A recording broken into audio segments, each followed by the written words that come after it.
पहला क्वेश्चन रहेगा, जो अनुदानित महाविद्यालय और विद्यालय हैं वित्तरहित, उसको वेतनमान करने का तो होता है। कुछ हम बोले, कुछ प्रतिपक्ष बोला, कुछ हम सवाल किए, कुछ प्रतिपक्ष सवाल किया। उसी पर माननीय सभापति महोदय ने बैठक बुलाया था। ये परंपरागत बैठक बुलाए जाते हैं और हम लोगों ने सर्वसम्मति से जो प्रस्ताव दिया था, माननीय सभापति जी उनको ऑथराइज किए कि आप जिस तरह सदन चलाएंगे उस तरह से सदन चलेगा। सरकार किसी भी अपराधियों को बख्शने वाली सरकार नहीं है। ये सरकार अपराधी अगर जमीन के नीचे भी रहेंगे तब भी उनको खींच के लाएगा। नमस्कार, आप न्यूज फाउंडेशन देख रहे हैं। मैं हूं आपके साथ वंदना। 2 फरवरी से बिहार विधानमंडल का बजट सत्र शुरू होने जा रहा है। सत्र शुरू होने से पहले ये शुरू से परंपरा रही है सर्वदलीय बैठक की। इस बैठक में आज जो है कई महत्वपूर्ण बिंदुओं पर चर्चा हुई है। सभापति के नेतृत्व में जो है यह बैठक हुई है। हालांकि क्या बातें हुई हैं, जिनमें से एक सदस्य हमारे साथ हैं, भाजपा के वरिष्ठ नेता बिहार विधान परिषद के सदस्य नवल किशोर यादव। सर्वदलीय बैठक में क्या बातें हुई, क्या आप लोग का जो ये आपसी कलह सरकार और विपक्ष का वो दूर होगा? क्योंकि जनता को वंदना, संसदीय जीवन में कोई कलह नहीं होता है, डिबेट होता है। कुछ हम बोले, कुछ प्रतिपक्ष बोला, कुछ हम सवाल किए, कुछ प्रतिपक्ष सवाल किया। उसी पर माननीय सभापति महोदय ने बैठक बुलाया था। ये परंपरागत बैठक बुलाए जाते हैं और हम लोगों ने सर्वसम्मति से जो प्रस्ताव दिया था, माननीय सभापति जी उनको ऑथराइज किए कि आप जिस तरह सदन चलाएंगे उस तरह से सदन चलेगा और अधिक से अधिक प्रश्नों के उत्तर हों, ये हम लोग भी चाहते हैं और सभापति जी भी चाहते हैं। क्या विपक्ष के नेता थे वो इस बात से सहमत हुए? क्योंकि विपक्ष का यह आरोप है कि सत्ता पक्ष को जितना समय सदन में बोलने का दिया जाता है उतना विपक्ष को नहीं मौका मिलता है। नहीं, सत्ता पक्ष के लोग ज्यादा होते हैं तो ज्यादा समय लेंगे।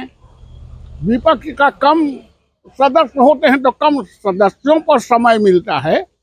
ऐसा थोड़ी है कि विपक्ष को भाई भाई करने के लिए बहुत समय दे दिया जाएगा। ये हर माननीय सदस्य को समान अवसर मिलता है। आपका क्वेश्चन क्या है, डिबेट क्या है, उस पर निर्भर करता है। निश्चित तौर पे बिहार में बढ़ते अपराध, भ्रष्टाचार, बेरोजगारी, शिक्षा, स्वास्थ्य, तमाम चीजों को लेकर के विपक्ष ने कहा कि महिलाओं पर हो रहे अत्याचार को लेकर इस बार सदन में सवाल से गूंजेगा। क्या आप लोग तैयारी कर लिए हैं इन सवालों का जवाब देने का? कहाँ इसमें तैयार होने का क्या बात है। सरकार किसी भी अपराधियों को बख्शने वाली सरकार नहीं है।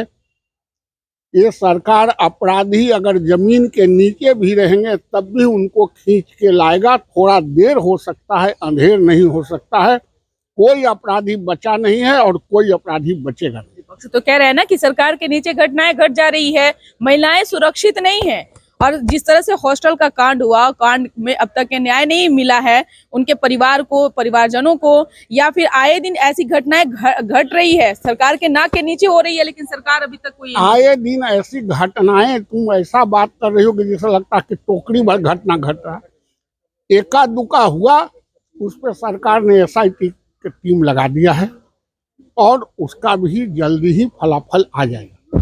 UGC वाला मामला काफी तूल पकड़ा, लेकिन अब इस पर कोर्ट के द्वारा, सुप्रीम कोर्ट के द्वारा जो है रोक लगा दी गई है। इस पूरे चीजों प्रकरण को आप कैसे देख रहे हैं? हम UGC के मामले को, आप लोगों को मिला होगा उसका एक्ट, मुझे मिला नहीं है और जब तक मैं पढ़ूंगा नहीं, मैं कोई किसी प्रश्न पर जवाब नहीं देता हूं जब तक मुझे जानकारी नहीं हो। मुझे जानकारी नहीं है, जानकारी मिल जाएगी, वरना फिर आपको बुला के मैं दूंगा। नवल किशोर यादव का क्या क्या सवाल रहेगा इस बार? क्योंकि शिक्षा से जुड़े हुए तमाम मुद्दे आप उठाते हैं, शिक्षकों की आवाज आप बनते हैं, इस बार कैसा सदन में रहेगा? पहला क्वेश्चन रहेगा, जो अनुदानित महाविद्यालय और विद्यालय हैं वित्तरहित, उसको वेतनमान करने का पहला ही आपका रहेगा। बाकी शिक्षकों पर जो संकट है उसे, उसका भी कोई शिक्षक पर संकट नहीं है और संकट जब तक हम लोग सदन में हैं उन पर संकट नहीं रहने देंगे। बहुत बहुत शुक्रिया बात करने के लिए। तो आपने सुना क्या कुछ कहना था नवल किशोर यादव का, बिहार विधान परिषद के सदस्य और भाजपा के वरिष्ठ नेता, जिनसे हमारी बातचीत हो रही थी। लगभग कई सवाल हमने किए हैं। आप क्या सोचते हैं, अपना ओपिनियन कमेंट बॉक्स में जरूर दीजिएगा। धन्यवाद।